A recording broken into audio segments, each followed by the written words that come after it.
Today we're going to be going through our pelvic rocks in the frontal plane. So rather than our normal pelvic rocks where our pelvis goes front to back whilst we're laying on our back, this time we're going to try to get our pelvis to move side to side. So what we're thinking about is we're going to think about the sides of our abs, our hip bones and our rib cage. So when we're laying on our back, which we'll go through in a minute, we're going to bring one side up and crunch down as the other side gets long, and then we're going to change. So what you'll notice straight away is one side feels a little bit better than the other. So in this position, we're going to lay down on our back. We're going to get nice and centered through our hip bones, and we're going to think about having our tailbone on the floor.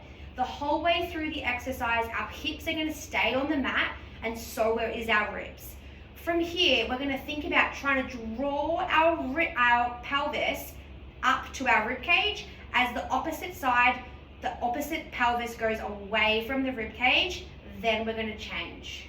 So what you're going to notice is one side feels way easier than the other, and we're going to try to alternate from side to side. So you're going to keep your feet completely flat, you're going to keep your tailbone on the mat, you're going to keep your head on the mat, and you're going to just feel your side abs and your hips pulling one hip up as the other one comes down, and then we're going to alternate as we go through. This can be a nice stretch for the side of your abs, but it can also be really helpful for people that struggle with one hip being higher than the other. And we're doing it on the ground so that we have some feedback to know that we're not lifting or overly clenching through the back of our hips or the back of our body.